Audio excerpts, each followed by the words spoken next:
sore Bang Kakak. Kali ini kita masuk dalam GoDigi series 4. Ya, ini mengenai data, artificial intelligence, and machine learning.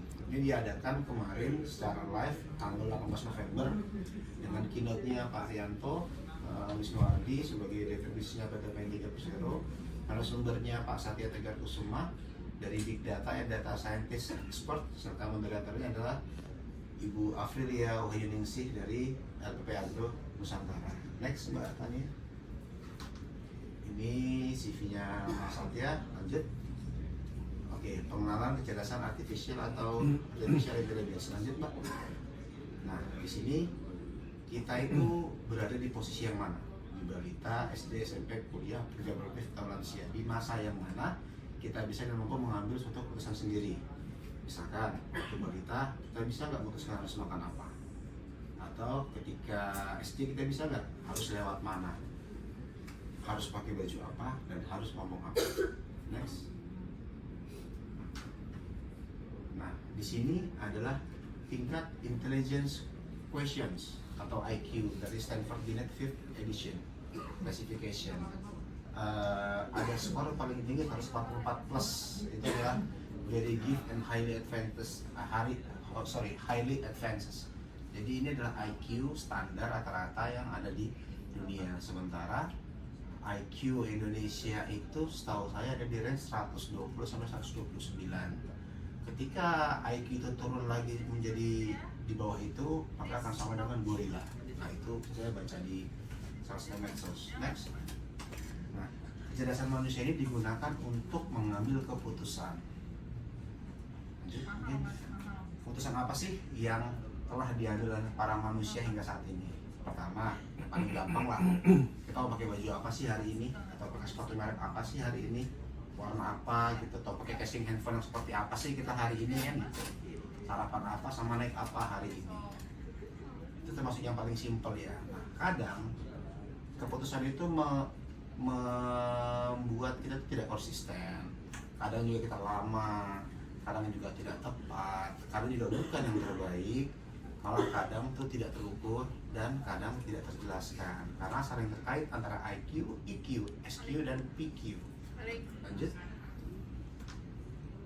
Nah, IQ, EQ, SQ, PQ itu adalah suatu dimensi pikir yang ada dalam tubuh manusia itu sendiri, di mana bisa munculkan suatu keputusan yang kadang tidak konsisten, lama, tidak tepat, bukan terbaik, tidak terukur, sama kadang kurang dijelaskan. Sementara artificial intelligence adalah suatu pola atau skema yang dibuat secara generatif ya, by system, sehingga dia bisa menghasilkan suatu keputusan yang konsisten, yang cepat, tepat, terbaik, terukur, dan terjelaskan.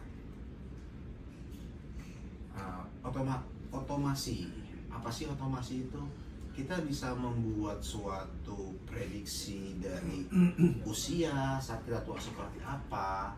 Kita bisa memudahkan pekerjaan kita sehingga kita mendapatkan saran dan masukan dalam proses pekerjaan atau rekomendasi dalam penyelesaian pekerjaan melalui salah satunya ChatGPT. Lanjut. Dampak yang dilakukan oleh AI pada tahun 2000 sampai dengan tahun 2030 adalah 13 triliun dolar.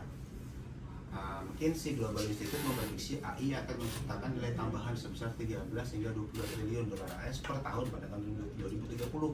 Ini menunjukkan potensi ekonomi yang sangat besar dari teknologi AI ini sendiri. Oke, lanjut. Nah, ini beberapa contoh AI yang memang biasa kita gunakan untuk mendukung kinerja kita seperti kayak Gemini, ChatGPT, maupun Perplexity. Oke. Nah, perkembangan AI itu sendiri ada 3. Pertama, Artificial Narrow Intelligence. Ini adalah satu AI yang dirancang untuk melakukan tindakan atau perintah yang sangat spesifik, memiliki ciri khas yang hanya melayani dan unggul dalam satu kemampuan saja. Sementara Artificial General Intelligence adalah dirancang mampu meniru intelektual manusia, memiliki ciri khas bisa mencari pelajaran secara mandiri. Sedangkan Artificial Super Intelligence adalah artificial intelligence yang masih diteliti dan belum diciptakan. Diperkirakan sistem AI ini tidak hanya mempunyai kemampuan kognitif, tapi juga mempunyai perasaan. Lanjut, Mbak Tania. Nah, perkembangan AI itu sendiri, kita bisa melihat AI itu sendiri terbagi atas 2, ANI dan AGI atau Artificial Narrow Intelligence and Artificial General Intelligence.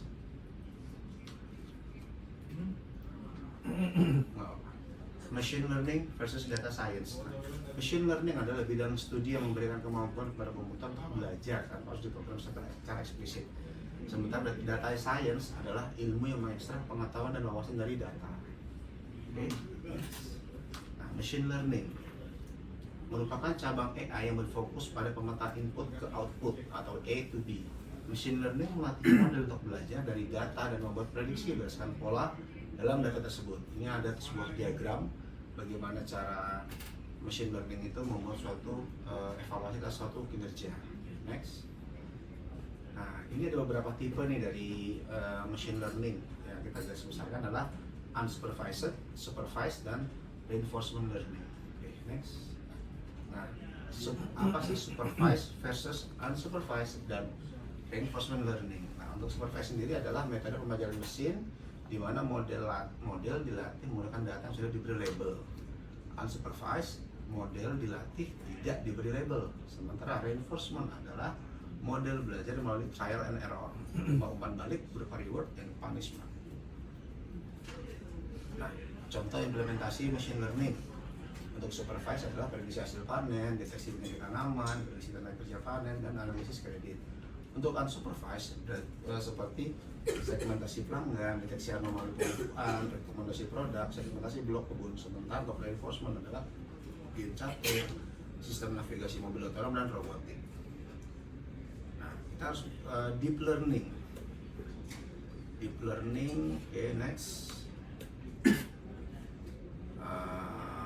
Ini mungkin codingnya juga perlu kita pelajari lagi ya, masalah pemetaan ya secara algoritma tersendiri untuk menciptakan suatu bentuk seperti yang kita inginkan atau mungkin merubah bentuk seperti yang kita mau. Next. Oke, pembelajaran adalah kita mengolah dari suatu data, menambahkan fungsi-fungsinya sehingga bisa menghasilkan suatu prediksi. Next. Nah, ini kucing. Nah, sementara yang satu lagi itu bukan kucing. Nah, fungsinya adalah kucingkah ini? Nah, untuk prediksinya adalah ya, ini kucing. Nah, jadi metode pembelajaran seperti itu. Oke, lanjut. Machine learning stage ini ada data collection, data exploration, under exploration ya. Ada pre-processing, model training, evaluation, dan deployment. Nah, apa itu data? Data itu terdiri dari 4 konteks, yaitu data mentah, informasi, knowledge, dan wisdom atau meaning.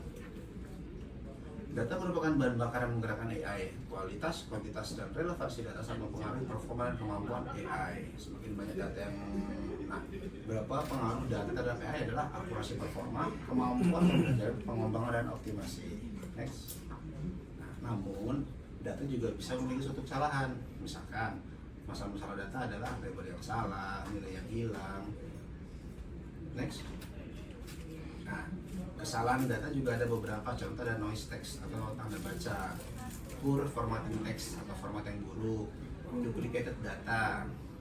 Nah, berikutnya adalah visualisasi data. Itu adalah mengubah data tekstual menjadi data visual yang dapat dilihat secara melalui komputer. Untuk visualisasi data sangat penting karena mengubah data bisnis menjadi grafik interaktif, mengubah data menjadi dashboard interaktif yang menarik, membuat dashboard lebih menarik, membuat keputusan yang tepat, membuat pola tren, memberikan gambar lengkap, mengatur, menjadikan data, membuat keputusan yang baik. Sehingga secara garis besar visualisasi data penting sebagai sweetener atau bisa menarik dari peserta untuk memahami lebih jauh mengenai data yang ditampilkan. Oke. Kenapa visualisasi data itu digunakan dalam pengambilan keputusan? Karena respon cepat, sederhana, visualisasi pola yang lebih mudah, terlibatin, dan satuan interpretasi. Lanjut. Oke, lanjut. Nah, terus untuk visualisasi data yang populer itu ada beberapa ya. Yang sering kita gunakan adalah Excel, ada juga Power BI, ada juga Looker, dan Tableau. Tableau itu termasuk salah satu yang seperti Ansana lah kalau yang sekarang kita pakai. Lanjut. Nah, etika.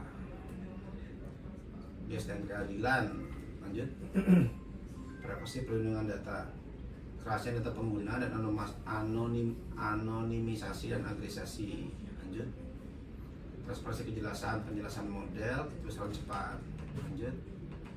Inklusivitas dan aksesibilitas, representasi pengguna yang beragam dan pertimbangan multibahasa. Lanjut. Persetujuan dan kontrol pengguna berdasarkan persetujuan informasi dan option output pengguna. Lanjut. Nah, kepatuhan terhadap peraturan itu adanya hukum perlindungan data dan pedoman etika. Nah, artificial intelligence will have a more profound impact on humanity than fire, electricity, and the internet. Itu dari Sundar Pichai, dia CEO of Alphabet. Nah, demikian untuk data dan intelligence untuk hari ini. Mungkin dari Mbak Tania ada masukan? Ya memang mungkin AI sekarang tuh bisa mengancam sih sebenarnya dengan adanya AI, karena itu bisa menyamakan intelijensinya dengan manusia. Terus gimana sekarang? Makanya kita sebagai manusia juga jangan mau kalah sih sama AI. Jadi kita tetap harus improve. Oke, siap. Oke, good job. Oke, terima kasih atas perhatiannya. Demikian